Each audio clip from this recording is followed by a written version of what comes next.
The council chamber of the Galactic Federation fell silent as Ambassador Kanat of the Zorvian Empire cast his final vote.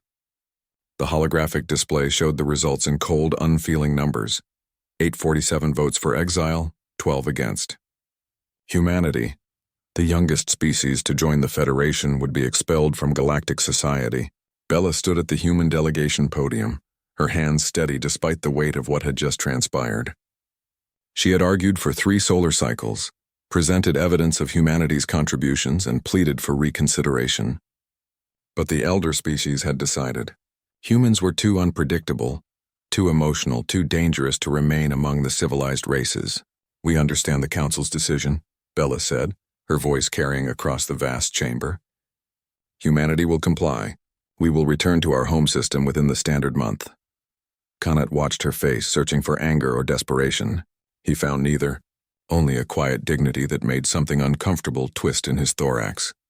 The Zorvians had led the charge for human exile, citing dozens of incidents where human irrationality had disrupted carefully laid diplomatic protocols. "Your cooperation is noted," Council Speaker Thelex announced. "The Federation thanks humanity for its brief participation." Bella nodded once and walked out. No dramatic speeches. No threats, no tears. She simply left. Within days, human ships began departing from Federation space. They closed their embassies, recalled their scientists from collaborative projects, and withdrew their merchants from trade stations. The exodus was orderly, quiet, and complete. 2 weeks after the vote, Kanat received his first complaint. The agricultural station on Proxima Tertius reported a 30% drop in crop yields. The human agronomist, Dr. Sarah Chen, had taught them a revolutionary soil enrichment technique. When she left, she took her knowledge with her, and the instruction manuals were apparently written in a human dialect the translation algorithms couldn't quite parse. "Surely their replacement can figure it out," Kanat told his aide dismissively. But there was no replacement. The Federation's own agricultural specialists looked at the human techniques and found them bizarrely intuitive rather than scientifically rigorous. They couldn't replicate the results. The next month brought more reports. The Stellar Cartography Institute realized that 70% of their recent spatial discoveries had been made by human explorers who possessed an uncanny ability to spot patterns in stellar formations. The Federation's medical stations began experiencing longer patient recovery times.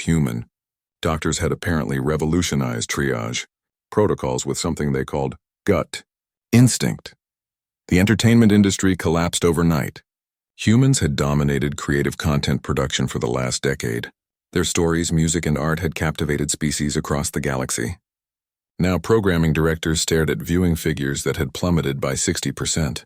The carefully calculated algorithms of other species couldn't capture whatever magic humans had woven into their narratives. Kanat stood in his office reading report after report. The military complained that combat simulations had become predictable without human tactical advisors who thought in chaotic, non-linear ways.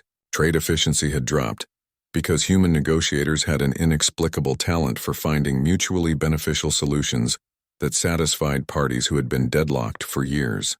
Even the children noticed.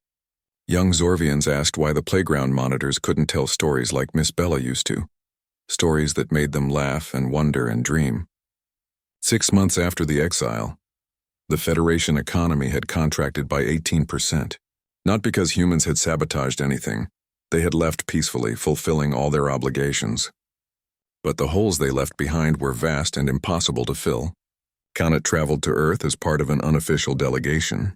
The blue planet hung in space, beautiful and isolated. When his ship requested permission to land, Bella's face appeared on the communication screen. "Ambassador Kanat," she said pleasantly. "How can we help you?"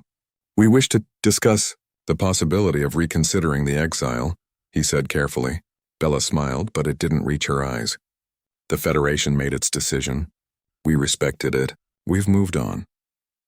But surely you understand the difficulties your absence has created." "We understand perfectly," Bella interrupted. "You called us too emotional, too unpredictable, too dangerous. You were right to exile us. We would never want to disrupt your carefully ordered society again." Kanat's scales flushed with embarrassment. "Perhaps we were hasty." "Perhaps," Bella agreed. "But humanity has learned an important lesson. You taught us that we don't need the Federation. We've begun expanding in other directions, making contact with species you deemed too primitive for galactic society. Funny thing, they don't seem to mind our emotional, unpredictable, dangerous nature. In fact, they rather like it. She leaned forward. You see, Ambassador, you exiled us because we didn't fit into your neat, logical, predictable universe. But the universe isn't neat or logical or predictable. It's messy and chaotic and beautiful. And humans? We thrive in chaos. We find patterns where you see noise. We create solutions where you see impossibilities. We dream when you calculate. Cannot realize too late what they had done. Humanity hadn't been a disruption to galactic civilization. They had been its catalyst, its creative spark, its beating heart. Is there no chance of reconciliation? He asked quietly. Bella considered for a long moment. Maybe someday, Ambassador.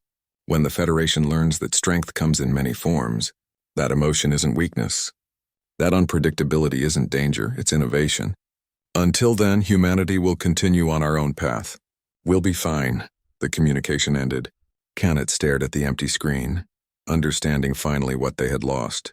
Humans had left quietly with grace and dignity, but their absence spoke volumes, and the galaxy would never be the same.